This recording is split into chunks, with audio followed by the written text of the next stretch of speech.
Assalamualaikum warahmatullahi wabarakatuh. Alhamdulillah, alhamdulillahirobbilalamin, wassalatu wassalamu ala nabiyil mustofa Muhammadin wa ala alihi washabihi ajmain. Amma ba'du. Alhamdulillah pada pertemuan siang hari ini kita bisa dipertemukan kembali dalam pembelajaran sejarah kebudayaan Islam di kelas 9 pada semester ganjil. Baik, mudah-mudahan para siswa dan siswi diberikan kesehatan ya, selalu semangat untuk belajar, dan insya Allah pada kesempatan kali ini kita akan sama-sama belajar berkenaan dengan Wali Songo. Materinya adalah tentang biografi dan dakwah Wali Songo.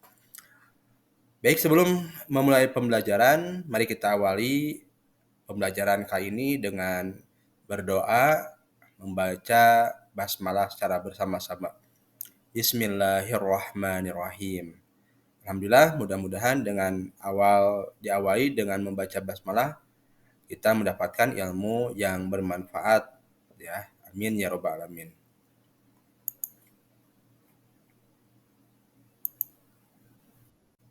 Oke, siswa dan siswi sekalian, kita memasuki slide selanjutnya berkenaan dengan nama-nama Wali Songo. Sebelum kepada nama-nama Wali Songo, kita harus mengetahui pengertian dari Wali Songo. Wali Songo adalah sebutan bagi para ulama yang menyebarkan Islam di Pulau Jawa.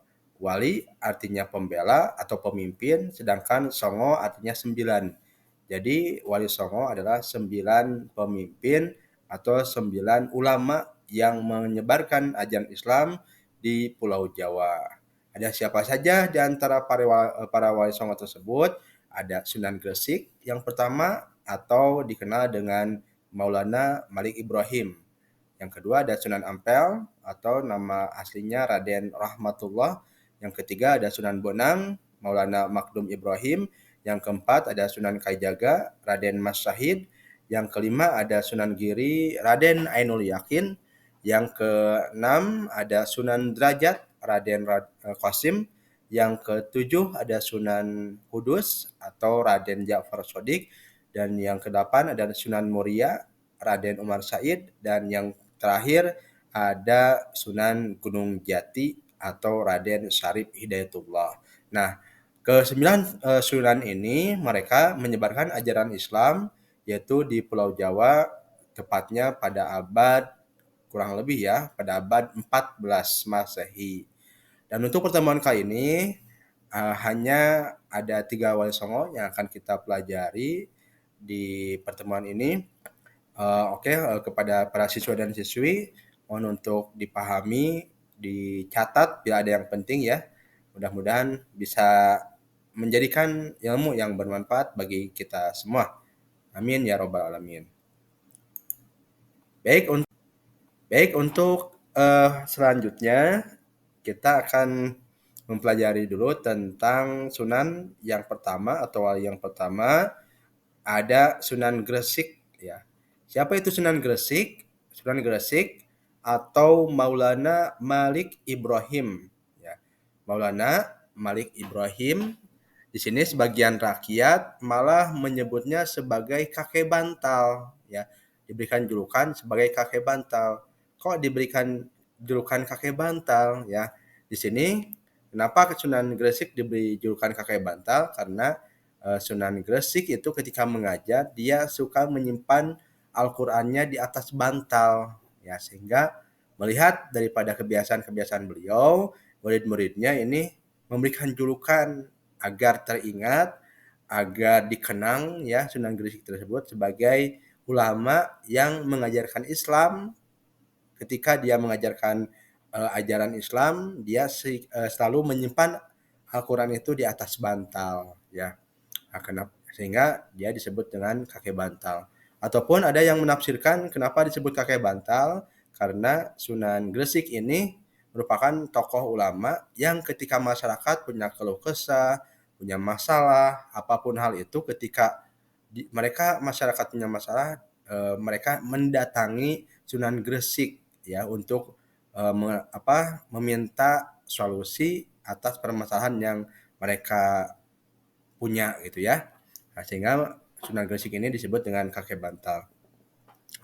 Selanjutnya, Sunan Gresik merupakan pemimpin Wali Songo generasi pertama dalam menyebarkan agama Islam di tanah Jawa.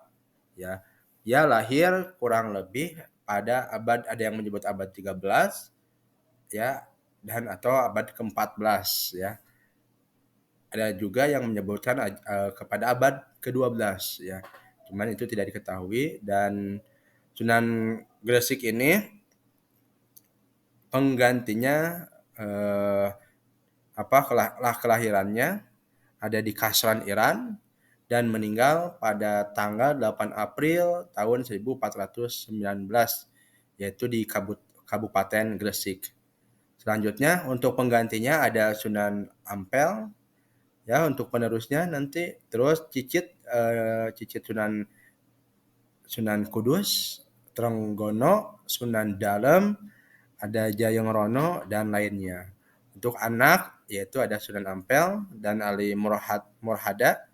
Selanjutnya untuk teman pemakaman beliau dimakamkan di Gresik ya.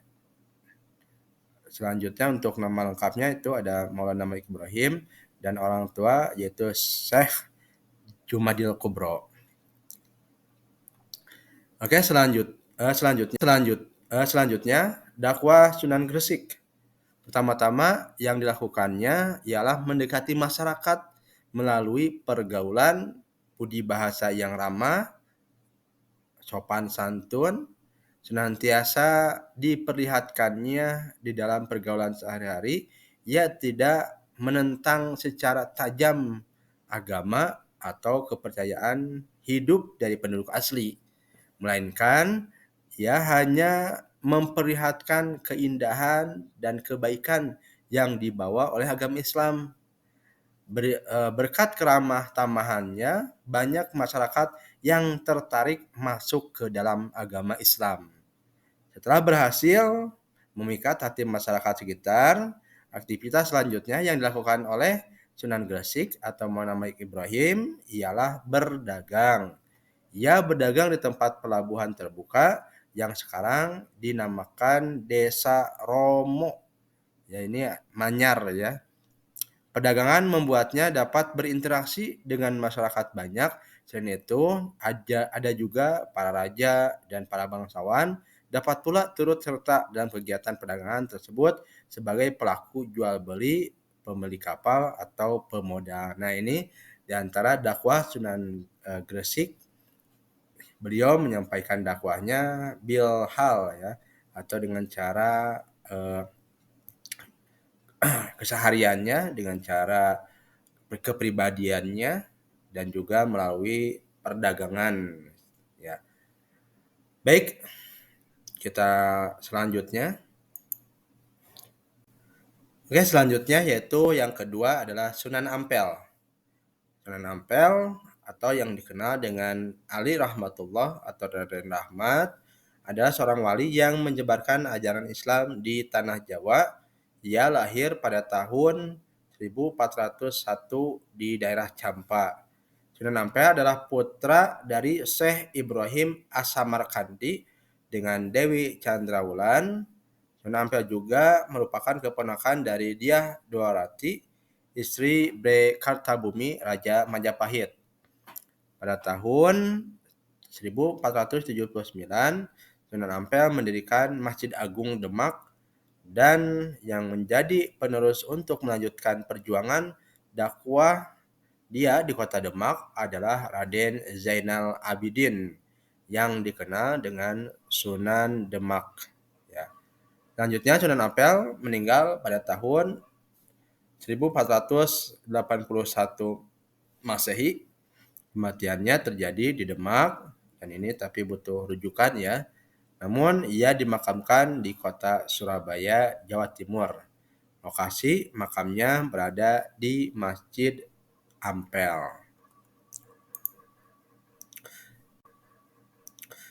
Selanjutnya, ajaran Sunan Ampel atau dakwah yang dilakukan oleh Sunan Ampel.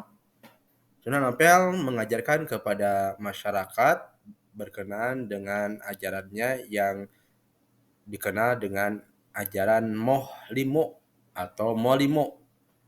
Moh itu artinya tidak mau, limo itu lima ya. Jadi falsafah dakwah Sunan Ampel untuk memperbaiki kerusakan akhlak di tengah masyarakat pada zaman itu diberikan eh, nama ajarannya Moh Limo ya. Apa saja Moh Limo itu atau dari tidak mau melakukan 5 hal atau tidak boleh melakukan 5 hal yang diajarkan kepada masyarakat pada zaman itu. Yang pertama, moh artinya tadi tidak mau ya. Yang pertama ada moh mabok ya. Artinya tidak mau minum minuman keras, minum khamar dan sejenisnya yang memabukkan. Yang kedua ada moh main. Artinya tidak mau main judi. Nah, ya, tidak mau main judi, tidak mau main togel, ya, tidak mau atau tidak boleh ada taruhan dan sejenisnya yang sifatnya itu perjudian. Dan yang ketiga, ajarannya itu muhmadon, tidak mau berbuat zina. Ya, ini menandakan bahwa Sunan Ampel itu memberikan ajaran tidak boleh berbuat zina, homoseks, lesbian, dan sejenisnya yang dilarang oleh agama Islam ya, berkenaan dengan perbuatan-perbuatan zina yang lainnya. Selanjutnya ada yang keempat, ada muhmadat yang artinya tidak mau, tidak boleh memakai narkoba dan barang sejenisnya gitu ya. Mungkin narkoba, narkotika dan sejenisnya itu menjadi ajaran dari Sunan Ampel untuk tidak dilakukan oleh masyarakat ya. Dan yang terakhir adalah moh maling ya. Moh maling artinya tidak mau mencuri, tidak boleh mencuri, tidak boleh korupsi, tidak boleh merampok ya, tidak boleh merampas hak orang lain dan sejenisnya. Nah, itu 5 ajaran daripada Sunan Ampel yang diajarkan kepada masyarakat pada zaman itu berkenaan dengan moh limo ya. Oke selanjutnya, pembahasan yang ketiga yaitu Sunan Bonang. Siapa Sunan Bonang? Nah, Sunan Bonang yang dilahirkan pada tahun 1465 Masehi di Rembang dengan nama asli Raden Maulana Makdum Ibrahim. Beliau adalah putra dari Sunan Ampel dan dari Nyai Ageng Manila. Beliau juga dikenal sebagai penggubah Suluk Wijil dan tembang Tombo Ati yang masih sering dinyanyikan orang pada saat ini ya. Tombo Ati, nah, insya Allah kita sudah mengetahuinya ya, berkenaan dengan Tombo Ati itu 5 perkara nih ya, kalau bahasa Indonesianya obat hati ya, artinya obat hati itu ada 5 perkaranya. Nah bisalah nanti para siswa-siswi untuk mencari di internet atau di YouTube ya berkenaan dengan tembang Tombo Ati. Selanjutnya Sunan Bonang lahirnya yaitu di Tuban pada tahun 1465 Masehi dan beliau meninggal atau wafat pada tahun 1525 Masehi di Pulau Bawean. Tempat pemakamannya yaitu wisata religi Sunan Bonang di Tuban dan nama lengkap tadi sudah disampaikan ada Raden Maulana Makdum Ibrahim, anaknya ada Jayeng Rono, Raden Mas Syahid, Maulana Makdum, Husein, Dewi Ruhil, dan Jayeng Katon. Saudara kandung ada Sunan Derajat, Sunan Demak, Siti Syariah, dan yang lainnya. Orang tuanya ada Sunan Ampel dan Nyai Ageng Manila. Strategi dakwah Wali Songo yang dilakukan oleh Sunan Bonang ialah dengan melakukan pendekatan melalui akulturasi budaya. Beliau mempunyai keterampilan pada bidang sastra dan seni. Hal ini menjadikan orang-orang memberikan julukan kepada Sunan Bonang yakni seniman yang mengajarkan Islam. Baik, masih dilanjutan tentang dakwah Sunan Bonang. Sunan Bonang banyak mengubah sasa berbentuk suluk atau tembang tamsil, antara lain suluk wijil yang dipengaruhi kitab Al-Shadiq karya Abu Said Al-Akhyar. Sunan Bonang juga mengubah tembang tambati dari bahasa Jawa, berarti penyembuh jiwa atau penyembuh hati ya, yang kini masih sering dinyanyikan oleh orang-orang. Selanjutnya, Sunan Bonang juga mengubah gamelan Jawa yang saat itu kental dengan estetika ajaran Hindu, ya, estetika Hindu. Dengan memberi nuansa baru, dialah orang yang menjadi kreator gamelan Jawa seperti sekarang ini. Dengan menambahkan instrumen bonang, ya. Gubahnya ketika itu memiliki nuansa zikir yang mendorong kecintaan pada kehidupan alam malakut, ya. Selanjutnya, dalam pentas pewayangan, Sunan Bonang adalah dalang yang piawai membius penonton, ya, membius penontonnya, orang-orang yang menonton eh, pewayangannya, kegemarannya. Sunan Bonang adalah mengubah lakon dan memasukkan tafsir-tafsir khas Islam. Baik, para siswa dan siswi, untuk pertemuan kita kali ini berkenaan dengan Wali Songo yang sudah dibahas itu 3 Wali Songo dulu ya. Ada Sunan Gresik, ada Sunan Ampel, dan yang terakhir ada Sunan Bonang ya. Mudah-mudahan menjadi ilmu yang bermanfaat bagi kita semua dan kita bisa mengambil ibroh dari perjuangan mereka berkenaan dengan dakwah yang sudah dilakukan oleh para wali songo, dan tentunya untuk 7 atau untuk 6 wali songo insya Allah akan dibahas pada kesempatan-kesempatan yang akan datang. Itu saja yang bisa Bapak sampaikan, kurang lebih mohon dimaafkan apabila ada tutur kata yang salah. Mudah-mudahan kita selalu semangat untuk belajar ya. Kita selalu semangat untuk mendalami ilmu-ilmu yang dipelajari sekolah ataupun dipelajari dimanapun. Dan Bapak akhiri, wallahu alam bisawab. Wassalamualaikum warahmatullahi wabarakatuh.